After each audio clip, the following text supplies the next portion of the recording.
Hi, I'm Steph Bloom. I'm a fitter for AH Saddles, specialist suppliers and fitters of wider saddles for horses, cobs, natives and ponies.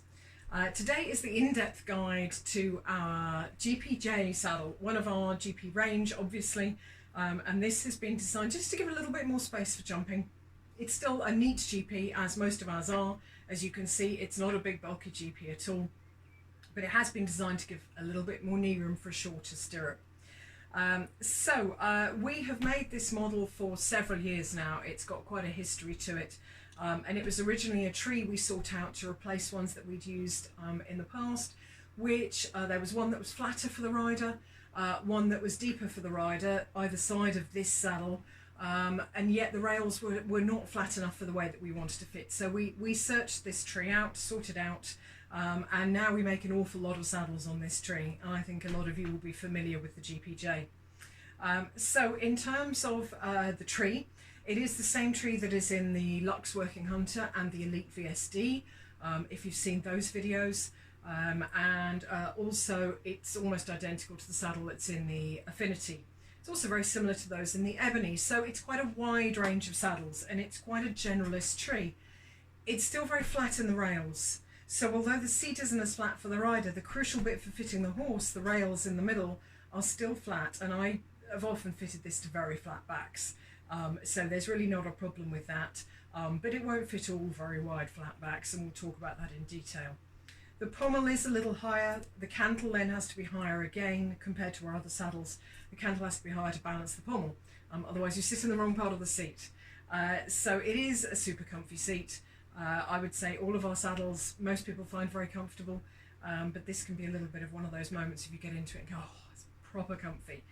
It's got a fairly wide seat, so we'll look at the rider fit first of all. So you can see that's fairly wide. The twist is medium to wide.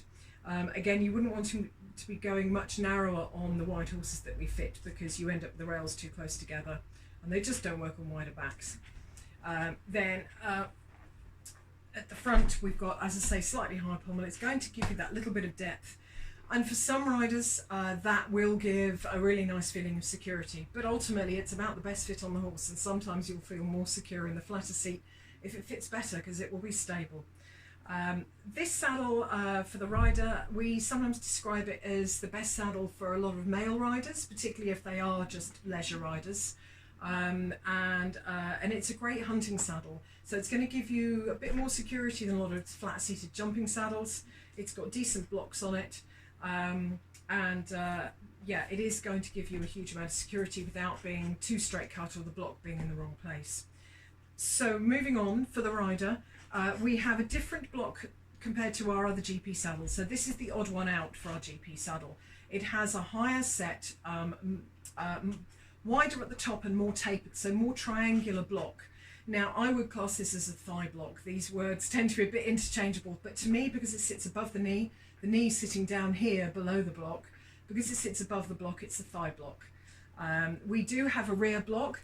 These are on Velcro, and so you can take those off if you don't want them. They are designed for saddles that are mainly used for jumping, and it's to stop your lower leg swinging back.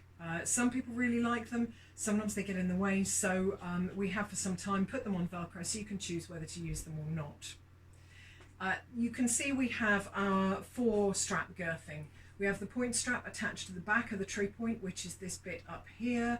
You can hear that. That's the solid bit, and you can usually find a U-shaped stitch line around it, particularly on a leather saddle like this, and that is the tree point strap off the back of it. Then the neutral second and third girth strap, which sit in the same place as your traditional saddle that just has 3 straps in the middle. It's very neutral girthing. And you have a balance strap, which some of you might be familiar with. It's attached nearer to the cantle, and that's going to help with wider cobs, to give you lateral stability on a big rib cage, but it can also be used sometimes on a horse that doesn't have a girth groove, where saddles might run backwards because the girth comes out of any non-existent girth groove, so the back strap can be useful for that. You'll ultimately pick your girthing depending on the horse, and again it gives flexibility. I'm sure you can see the leather quality as I move everything around. I mean, they are beautiful saddles. The knee pads here are really soft. It's going to be extremely comfortable, and you have a little pad here just to soften the calf block as well. So in terms of the fit for the horse, we have, from the front, we have the small front gussets that we put on many of our saddles. That gives versatility of fit. You can get a little bit more flocking in if you need to. They don't need to be overflocked, but where required, perhaps a downhill horse or a horse with a wither and perhaps muscle wastage, you can use the flocking to help you instead of having to go to a narrower tree for clearance, which would actually restrict the horse and potentially cause pressure. So front gussets, and that is that extra little seam line in there, that's a front gusset, gives the panel some shape. So moving to the underside of the panel, you can see that we've got a fairly wide channel on this. We've got 4 fingers in there, and we have a decent bearing area.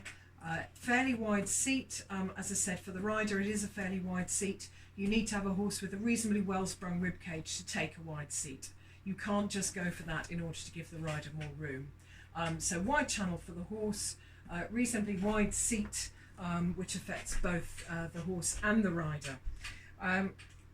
This has been an incredibly popular saddle. I would say it sells just a little under the Sport and the Super Cob, but it is an incredibly versatile saddle. We would make this a standard in brown. Black is to order. The tree only comes in a 16.5 and up.